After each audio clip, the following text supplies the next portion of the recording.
Regan Slaymaker for NotJustBoxing, and I have the pleasure to be joined. It's always a pleasure to be joined by the former WBA bantamweight world champion Nina Hughes. Nina, how are we down at Stifford Clays? Topped it. Do you get used to these media days? You've done a few by now as well. Yeah, just a few now. No, I'm getting used to them now. I used to hate them at first, but I'm getting used to them now. Definitely as well, and obviously you're here. I mean, off defeat to Shanika Johnson for your world title. Yeah. But another fight in Australia, another huge undercard that you're on. I mean, yeah, talk to me. Reflect on the defeat for me, but also another fight, another massive fight, another world title fight in the career of Nina Hughes as well. Yeah, obviously my last performance is very gutting. I beat myself up about it because I just feel like I lost because I didn't perform. I lost to the better person on the night, but I was very disappointed in my performance. I felt like what we trained for 10 weeks I didn't do. Yeah. So, but it's one of them things. I felt like in my career as a professional, I've always performed really well in my fights, and this is the first time that it just didn't go to plan. And but yeah, bad day in the office, but what can we do? No point dwelling on it. Get straight back in there in the top tier show. Definitely. Straight back in there. I mean, obviously we were just talking about the opponent, but obviously we all know what these fights are, right? Obviously, yeah. Former world champion. Obviously, 9 times out of 10, unless boxing, someone pulls a few strings, you need a win to fight for another title. Yeah. That's essentially what this fight is on this top tier show as well. Yeah, it's about getting back in there, staying active, getting a good win, and boxing in front of all my friends and family. I haven't boxed in this country for 2 years, so everyone's always like, when's your next fight? I want to come see it. I'm like, oh, it's in Australia. I'm a bit far. So yeah, it's going to be nice boxing in front of my home crowd again. Definitely as well, and I think the last time that you boxed in front of a home crowd was Katie Healy, right? Yeah, Wembley. I mean, like, obviously this is almost the homecoming. Obviously that was a defence of your world title, but this is like you said, 2 fights in Australia. You won the world title in Dubai. You had that one defence with the Matchroom show. Yeah, I'm sure we're going to have a massive noise down at York Hall on Sunday. Yeah, hopefully get good support behind us. Definitely as well, and obviously, yeah, like obviously you've achieved so much in your career, Nina. Like, whether it be amateur and your multi-time national titles, box cup, boxing for Team GB, but then winning the Commonwealth title, winning the ranking titles, winning that world title. What's the goals now for your career? Like, I don't mean that in a patronising way, because for me, you've done everything already. But you know, what's the goals now? Obviously, in the career? I'd love to become a 2-time world champion. When I was world champion, the goals were to become undisputed and unified, but yeah, that didn't work out, unfortunately. But yeah, I'd love to become world champion again. That's the goal. And it's just about enjoying myself as well, enjoying the sport, competing again, and staying active. I love this sport, and it's one of the things that I'll stop when I'm ready to stop, and not when people tell you to stop.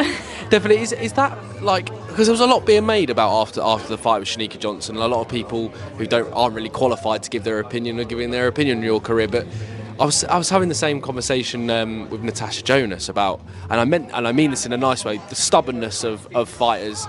No, I'll stop when I've done. You don't dare tell me. Yeah. That's very much the mindset that you've got going into this one, isn't it? Yeah, 100%. Like, I'm not stupid. When I feel like my age is catching up on me, I'm not going to be one of those that carries on too long. But I don't believe my last performance, even though it was a bad performance, I don't believe it was due to my age. It was I just didn't perform that night.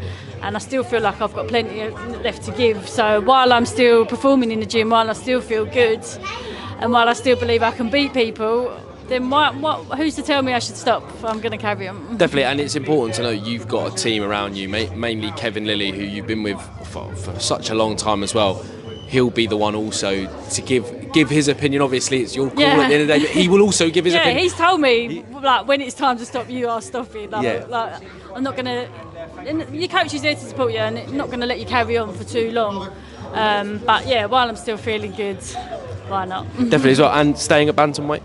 Yeah, it depends what opportunities come. Of course. Bantamweight, I'm comfortable. I could go down to super flyweight. I could go up to super bantam. It's about, I'll take whatever I want the big fight, so wherever the big opportunities come.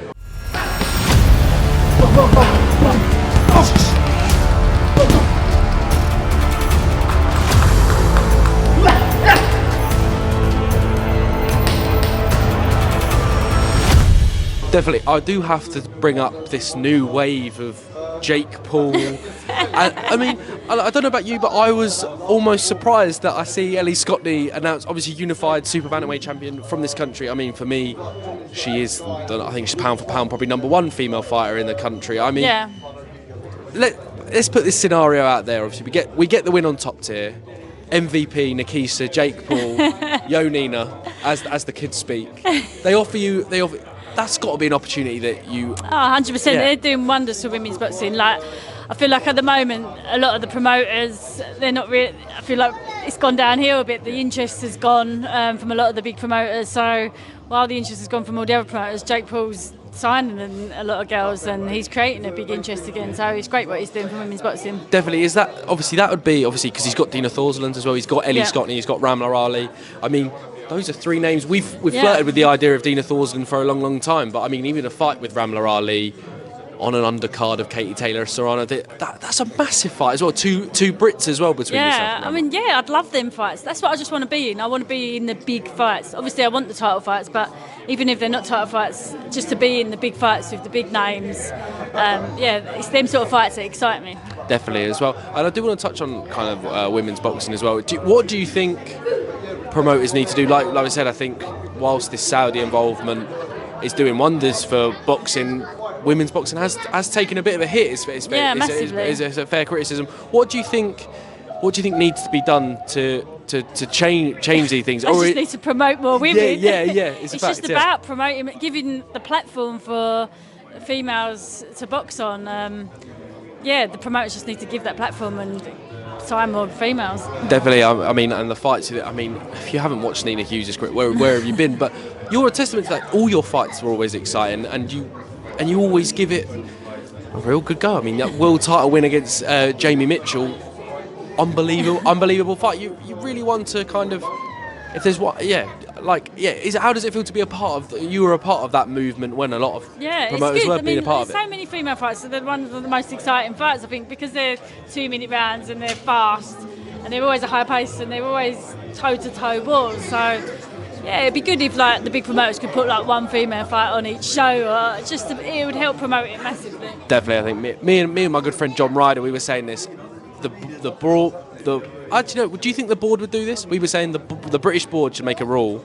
Every single fight card has to have a minimum of one female fight on the card. Yeah. I think that'd be a rule that could change. That would be brilliant. That is the only thing that's going to make women's boxing bigger and better. Yeah, I definitely think it would. And you have been a part of kind of this resurgence as well, Nina. So thank you for your service to boxing, and long may it continue. But Nina, I'll leave you with the final words. Any final words for the fans excited for your homecoming on Top Tier, live on DAZN around the world, mate? Just looking forward to a big performance in front of all my family and friends. So thank you everyone that's bought a ticket, coming to support, and thanks to all my sponsors. Nina, always a pleasure. Thank you very much, mate. Thank you. Cheers. Bosh.